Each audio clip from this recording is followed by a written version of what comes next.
ओम शांति।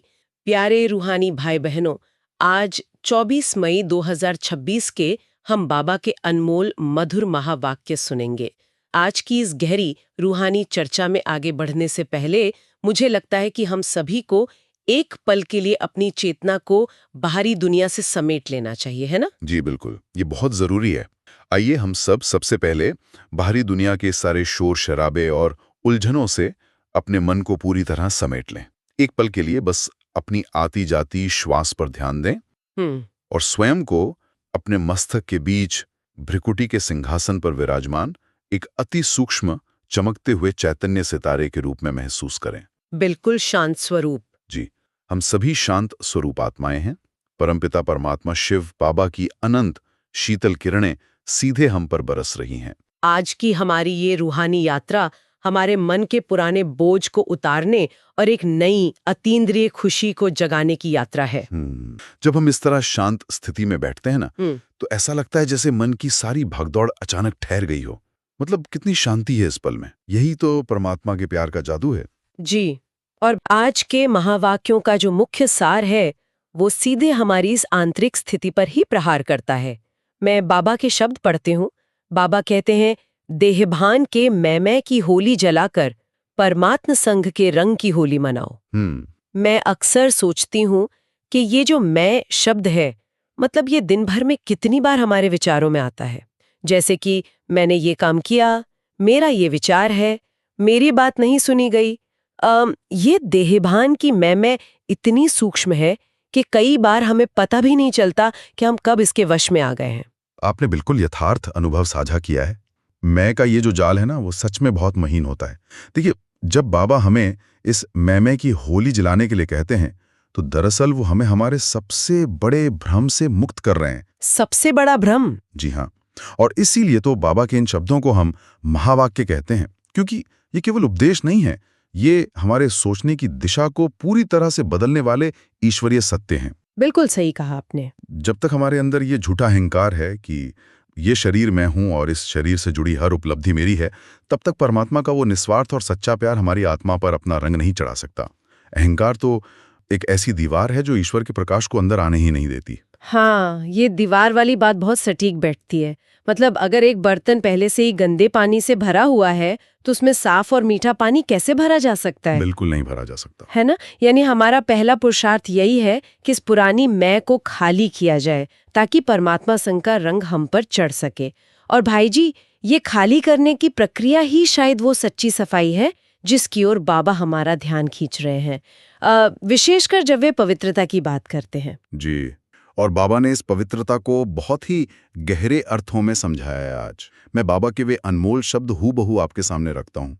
बाबा कहते हैं, इस संगम युग के प्राप्ति के आधार से आप बच्चे ही इतने श्रेष्ठ पवित्र बनते हो, जो भविष्य में आप डबल पवित्र बनते हो। आत्मा भी पवित्र और शरीर भी पवित्र। आत्मा भी पवित्र और शरीर भी पवित्र। जी, और आगे बाबा कहते हैं, आप होली के लिए कहते हो कि होली अर्थात जो बात हो चुकी वह होली।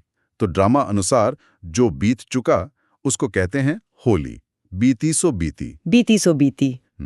ये सुनने में तो बहुत आसान लगता है, लेकिन असल जीवन में मुझे लगता है कि ये सबसे मुश्किल काम है। हाँ, ये चुनौती तो आती है। देखिए ना, कल ही की बात है, किसी ने कार्यक्षेत्र में मुझे कुछ ऐसा कह दिया जो मुझे बिल्कुल सही नहीं लगा।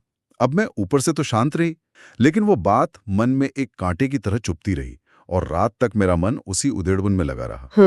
ये बहुत आम बात है। तो जब हम डबल पवित्रता की बात करते हैं, तो क्या मन में बातों का ये जो कचरा जमा हो जाता है और यही हमारी पवित्रता को खंडित करता है? बिल्कुल, ये हम सबके जीवन की एक बहुत ही आम स्थिति है।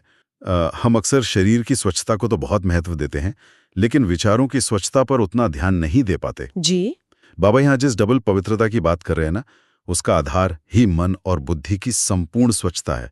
देखिए, जब कोई हमें ठेस पहुंचाता है या हमसे कोई गलती हो जाती है, तो हम उस दृश्य को अपने मन में एक फिल्म की तरह बार बार चलाते रहते हैं। हाँ, वो लूप में चलता रहता है। बिल्कुल। मनोविज्ञान भी कहता है कि हमारा दिमाग नेगेटिविटी को जल्दी पकड़ता है, लेकिन रूहानियत हमें सिखाती है कि ड्रामा के हर दृश्य को कल्याणकारी समझकर उसे वहीं समाप्त कर देना, यही बीती सो बीती करना है। जैसे हम कंप्यूटर में कहते हैं ना कि कैशे मेमोरी भर जाने से उसकी स्पीड धीमी हो जाती है। क्या बात है, बहुत सुंदर उदाहरण दिया आपने। बिल्कुल वैसे ही पुरानी बातों का बोझ हमारी आध्यात्मिक प्रगति को धीमा कर देता है। मन पर बीती बात का कोई दाग न रहे, कोई खरोच न रहे, यही तो सच्ची रूहानी होली है। ये कैशे मेमोरी वाला उदाहरण सच में बहुत कुछ स्पष्ट कर देता है। जब तक हम उस मेमोरी को डिलीट नहीं करेंगे, सिस्टम हैंग होता ही रहेगा। बिल्कुल होता रहेगा। और मैंने ये खुद महसूस किया है कि जब ये पुरानी बातों का बोझ बढ़ता जाता है ना, तो इसका सीधा परिणाम हमारे व्यवहार में क्रोध या चिड़चिड़ेपन के रूप में सामने आता है। मतलब जो बात आज खत्म हो जानी चाहिए थी, वो अंदर ही अंदर पककर कल एक बड़ा विस्फोट बन जाती है। जी, और इसी विस्फोट से बचाने के लिए बाबा ने आज एक बहुत ही स्पष्ट मार्गदर्शन दिया है। मैं बाबा के महावाक्य पढ़ता हूँ। बाबा कहते हैं, क्रोध का बीज क्या होता है? आप सदा अपना भविष्य स्वरूप सामने रखो, ब्रह्मा बाप को सामने लाओ।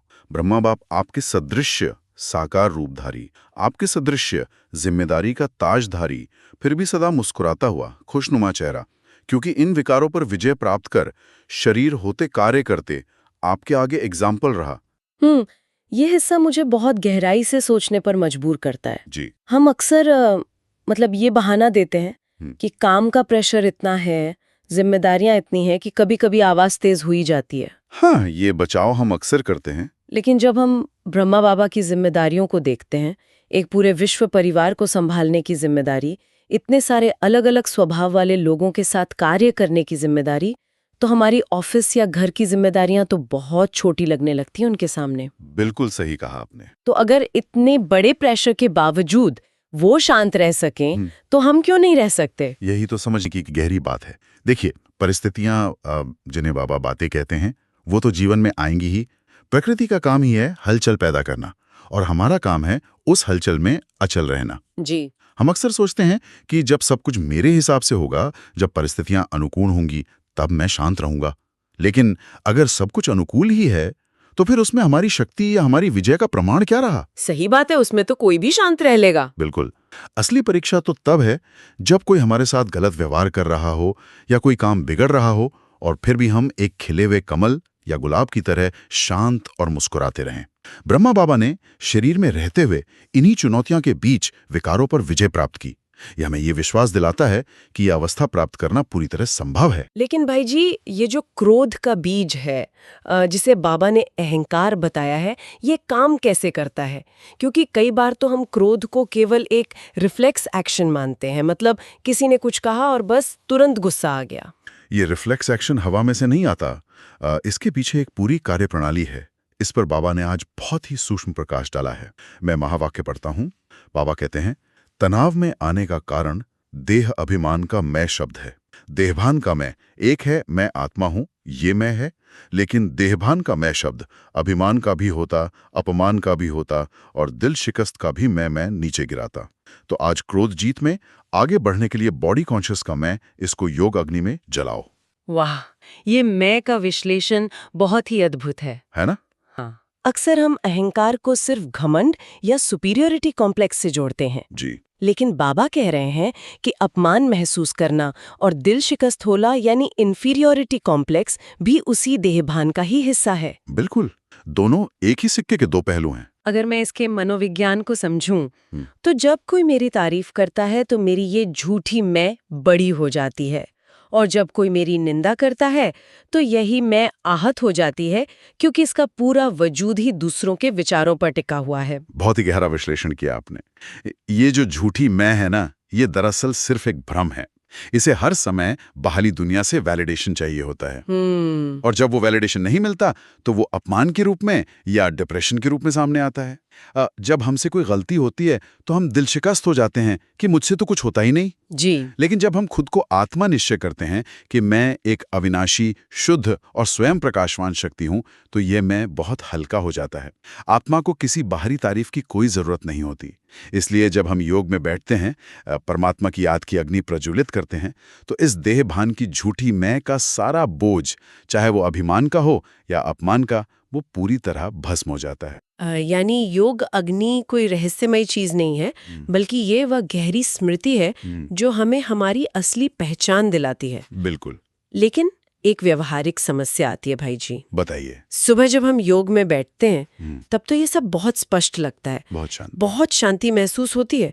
लेकिन दिन के बीच में जब काम का दबाव चरम पर होता है और चारों तरफ से मांगे आ रही होती हैं, तब इस देह-भान से बाहर निकलना किसी चलती हुई ट्रेन से कूदने जैसा लगता है। हाँ, ये अनुभव कई लोगों का है। उस समय मन इतनी तेज गति से भाग रहा होता है कि उसे रोकना बहुत मुश्किल हो जाता है। और ठीक इसी मुश्किल का समाधान बाबा ने अपनी अगली शिक्षा में दिया है। बाबा ने हमें एक बहुत ही शक्तिशाली ड्रिल सिखाई है।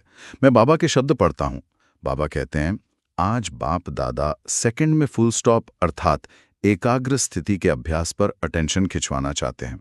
तो अभी ये प्रैक्टिस करो कि मन को, बुद्धि को आप 1 सेकंड में परमधाम में टिका सकते हो। अभी अपने को फरिश्ते रूप में टिकाओ। अभी अपने को मैं ब्रह्मण मास्टर सर्वशक्तिवान स्थिति में हूं, इस मास्टर सर्वशक्तिवान स्थिति में स्थित हो जाओ। 1 सेकंड में फुल स्टॉप। ये कॉन्सेप्ट ही अपने आप में एक बहुत बड़ी चुनौती लगता है। ऐसा क्यों लगता है आपको? क्योंकि जब विचारों का तूफान चल रहा हो तो अचानक ब्रेक कैसे लगाया जाए? जब मैंने इसे अभ्यास करने की कोशिश की तो मैंने पाया कि मन इस ब्रेक का बहुत विरोध करता है। वो उसी हलचल में रहना चाहता है। मन विरोध इसलिए करता है क्योंकि हमने उसे अपना मालिक मान लिया है। अच्छा। बाबा हमें बार बार याद दिलाते हैं कि मन मेरा है, मैं मन नहीं हूं। ये एकाग्रता की शक्ति का सबसे बड़ा रहस्य है।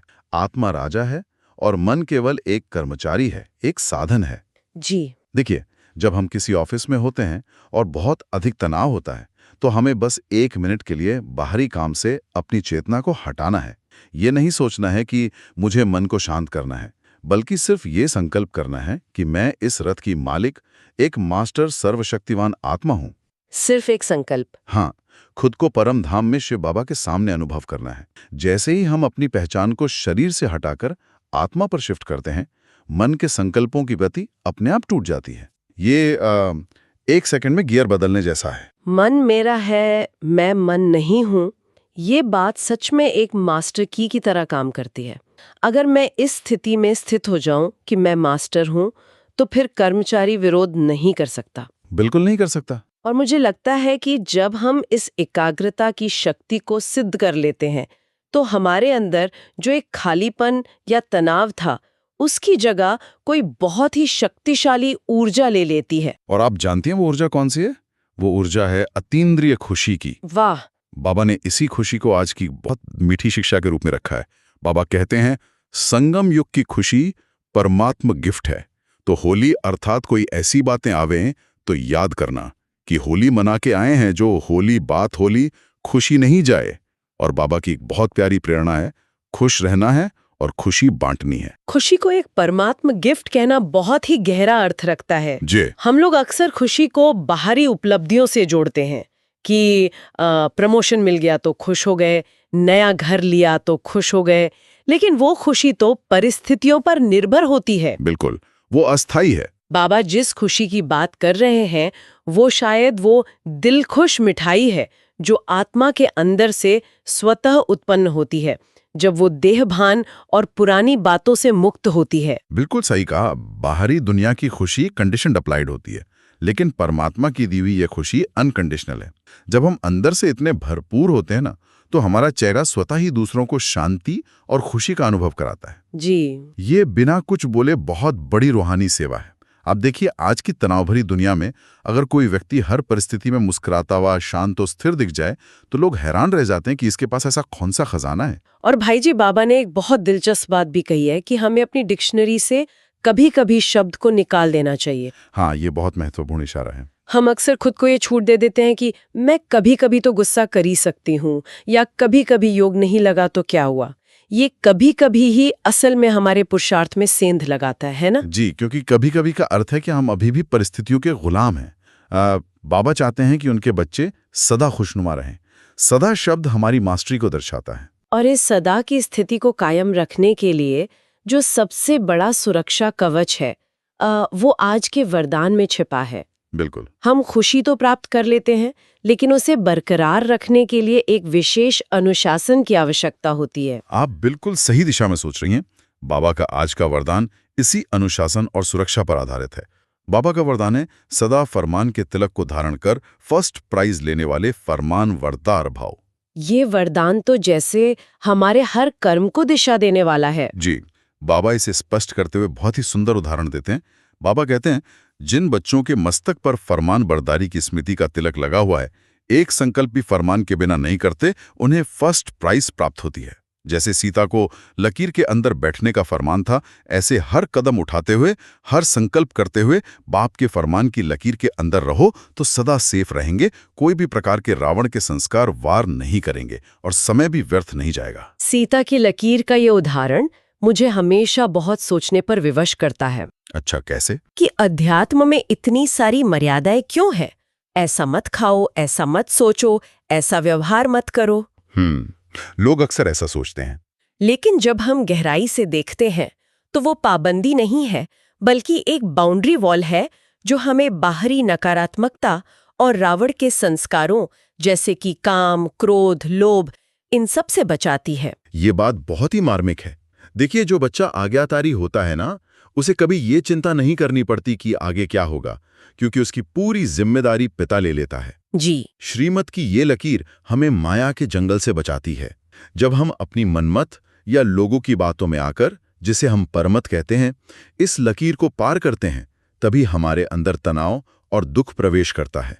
अगर हमारा हर संकल्प, हर कर्म बाबा के फरमान के अनुसार है, तो हम फर्स्ट प्राइज के हकदार बन जाते हैं, यानी हमारी स्थिति सदा सेफ और अडोल रहती है। लेकिन भाई जी, ऐसा क्या है जो हमें बार बार इस सुरक्षित लकीर से बाहर खींचने की कोशिश करता है? मतलब हम जानते हैं कि सुरक्षा श्रीमत में है, फिर भी मन बाहर क्यों भटकता है? मुझे लगता है कि इसका जवाब आज के स्लोगन में बहुत ही स्पष्ट रूप से दिया गया है। जी, आज का स्लोगन हमारी इसी सबसे बड़ी कमजोरी पर रोशनी डालता है। बाबा का स्लोगन है, किसी से भी लगाव है तो वो लगाव पुरुषार्थ में अलबेला अवश्य बनाएगा। लगाव, ये एक ऐसा अदृश्य धागा है जो हमें बांधे रखता है। बिल्कुल। अगर मैं इसे एक इनर स्विच की तरह देखूं, तो जब भी मेरी आध्यात्मिक गति धीमी पड़ती है या जब भी मुझे बाबा की याद नहीं आती, तो मुझे तुरंत चेक करना चाहिए कि मेरी बुद्धि का तार कहाँ जुड़ा हुआ है। सही कहा। क्या वो किसी व्यक्ति की तरफ आकर्षित है, किसी वस्तु, पोजीशन या किसी पुरानी याद में फंसा है? लगाव सच में एक बहुत बड़ा चुंबक है। जहां लगाव होता है ना, वहां हमारी ऊर्जा अपने आप बहने लगती है, और जब हमारी ऊर्जा किसी विनाशी चीज की तरफ बह रही हो, तो परमात्मा की याद में जो तीव्रता होनी चाहिए वो खत्म हो जाती है। इसे ही बाबा अलबेलापन कहते हैं, यानी पुरुषार्थ के प्रति एक प्रकार की लापरवाही आ जाना। जी। जब हम दिन में ट्रैफिक कंट्रोल का अभ्यास करते हैं या 1 मिनट के लिए मौन में जाते हैं, तो ये चेक करने का सबसे अच्छा समय होता है कि क्या मेरी बुद्धि पूरी तरह से हल्की और न्यारी है या वो अभी भी किसी लगाव के बोझ से बंधी हुई है। ये अलबेलापन ही दरअसल हमें धीरे धीरे वापस देह भान की तरफ ले जाता है। इन सभी बातों से ये स्पष्ट होता है कि हमारी आंतरिक स्थिति कितनी सूक्ष्म चेकिंग की मांग करती है। जी। और इस चेकिंग के बाद खुद को फिर से उस ऊंची अवस्था में सेट करने के लिए बाबा ने आज अव्यक्त इशारे भी दिए हैं। जी, आज के अव्यक्त इशारे हमें उसी ऊंची फरिश्ता स्थिति का अनुभव कराते हैं जहां कोई हलचल नहीं है। मैं बाबा के महावाक्य पढ़ता हूं। बाबा कहते हैं, सदा अचल अडोल एक रस स्थिति का अनुभव करो। सदा एक की याद में रहकर एक रस अवस्था बनाओ तो वन और वन में आ जाएंगे। बाहर रहते हुए भी यही पाठ पक्का करो, सी फादर फॉलो फादर, तो कभी किसी परिस्थिति में डगमग नहीं होंगे।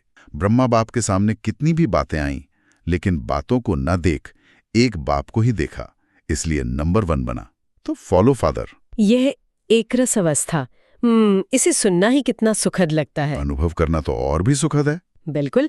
जब हम कर्म क्षेत्र पर होते हैं, हजारों तरह की परिस्थितियां हमारे सामने आती हैं, तब बातों को ना देखकर सिर्फ एक बाप को देखना, यही शायद वो रहस्य है जिससे ब्रह्मा बाबा नंबर 1 बने। तो आइए हम इस अचल और अडोल स्थिति का कुछ पलों के लिए बहुत ही गहराई से अनुभव करें। जी। यहाँ से इस शरीर के भान से पूरी तरह मुक्त एक प्रकाश के शरीर में हैं। आप एक चमकता हुआ फरिश्ता हैं। सूक्ष्म वतन में आ जाएं। यहाँ चारों तरफ सिर्फ एक पवित्र सफेद प्रकाश है। कोई शब्द नहीं, कोई संकल्प नहीं, सिर्फ एक गहरी शांति। अपने सामने ब्रह्मा बाप को देखें। उनका चेहरा कितना शांत और खुशनुमा है। उनके जीवन में भी कई तूफान आए, कई विरोध हुए, लेकिन उनकी दृष्टि सिर्फ और सिर्फ परमपिता परमात्मा शिव बाबा की ज्योति पर टिकी रही।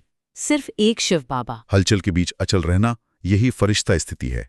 मैं आत्मा भी इसी तरह हर परिस्थिति में केवल एक बाप को देखने वाली, सदा एक रस रहने वाली शक्ति हूँ। इस अनुभव में जो गहराई है, जो शांति है, वो सच में शब्दों से परे है।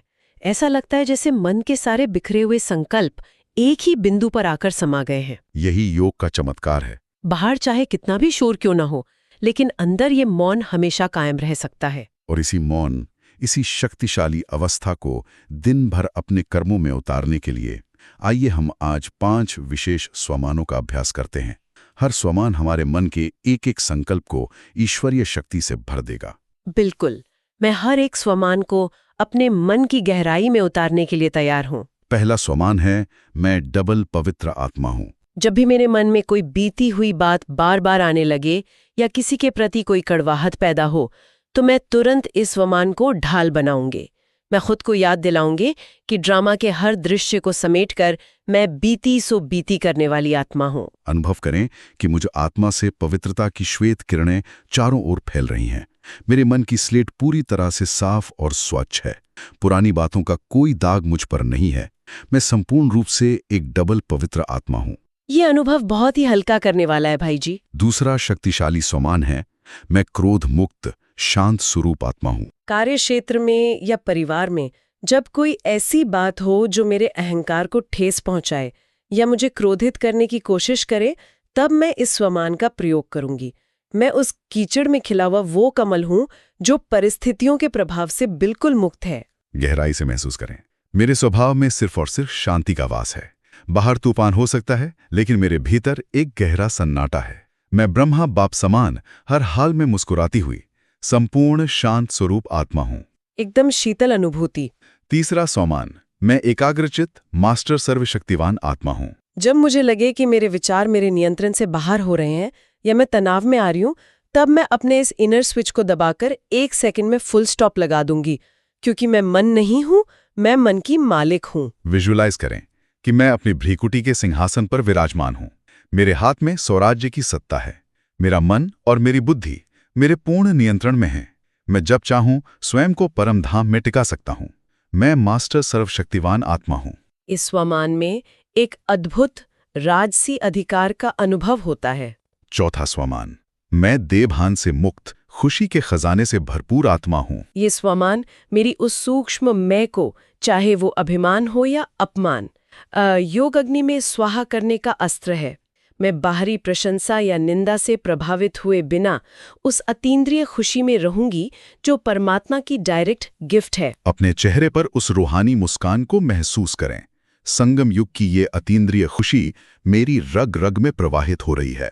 मैं इस खुशी की दिलखुश मिठाई को अपने खुशनुमा चेहरे से बांटने वाली एक भरपूर और संतुष्ट आत्मा हूं। ये खुशी सच में एक बहुत बड़ी सेवा है। और पांचवा, सुरक्षा का स्वमान, मैं बाप की आज्ञाकारी फरमानबरदार आत्मा हूँ। जब भी माया के आकर्षण या कोई पुराना लगाव मुझे अपनी ओर खींचने का प्रयास करे, तो मैं इस स्वमान के कवच को पहन लूंगी।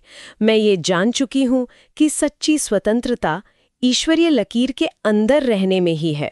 अनुभव करें कि मेरे मस्तक पर बाबा की आज्ञा का और श्रीमत का एक चमकता हुआ दिव्य तिलक लगा है। मेरा हर कदम, मेरा हर संकल्प सिर्फ शिव बाबा के फरमान के अनुसार है। मैं माया के वार से सुरक्षित फर्स्ट प्राइज लेने वाली आत्मा हूँ। इन 5 स्वमानों के अभ्यास ने तो जैसे पूरे दिन के लिए एक मजबूत सुरक्षा चक्र तैयार कर दिया है। यही बाबा के महावाक्यों की असली शक्ति है। जब हम इन्हें सिर्फ सुनते नहीं हैं, बल्कि गहराई से महसूस करते हैं, तो हमारे संस्कार बदलने लगते हैं। आज की इस पूरी रूहानी यात्रा को अगर हम समेटे भाई जी, तो हमने देखा कि किस तरह पुरानी बातों की होली जलाने से हमारे मन की कैशे मेमोरी साफ होती है। बिल्कुल। बीती सो बीती का यही अभ्यास हमें डबल पवित्र बनाता है। हमने जाना कि देहभान की मैं ही हमारे क्रोध और अपमान का असली कारण है और इसे योग अग्नि में कैसे जलाना है। जी। ब्रह्मा बाबा के उदाहरण से हमने सीखा कि बड़ी से बड़ी जिम्मेदारियों के बीच भी मुस्कुराना संभव है। 1 सेकंड में फुल स्टॉप की विधि से हमने मन को अपना कर्मचारी बनाना सीखा, ताकि हम उस अतीन्द्रिय खुशी के खजाने को महसूस कर सकें जो बाबा का विशेष उपहार है। बहुत सुंदर सारांश। और अंत में श्रीमत की लकीर के अंदर रहकर हर प्रकार के लगाव से मुक्त हो अचल और अडोल स्थिति का अभ्यास किया। ये सारा पुरुषार्थी हमें उस एकरस अवस्था तक ले जाता है जहां हम सच्चे अर्थों में कह सकते हैं, सी फादर फॉलो फादर। प्यारे रूहानी भाई बहनों, हम आशा करते हैं कि आज की ये गहरी रूहानी चर्चा आपके पुरुषार्थ में एक नई ऊर्जा भरेगी। अगर आप रोज ईश्वरी महावाक्यों की ऐसी ही गहराई, उनकी मनोवैज्ञानिक समझ और जीवन में उतारने की ये स्पष्ट विधि प्राप्त करना चाहते हैं तो कृपया हमारे इस चैनल को सब्सक्राइब करें। ये केवल एक जुड़ाव नहीं है, बल्कि हम सबका मिलकर उस एक परमात्मा की याद में आगे बढ़ने का एक प्यारा सा प्रयास है। आज दिन भर चलते फिरते स्वयं को उस भ्रिकुटी के सिंहासन पर बैठा मास्टर महसूस करते रहें और इस दिल खुश मिठाई को बांटते रहें। अच्छा, ओम शांति।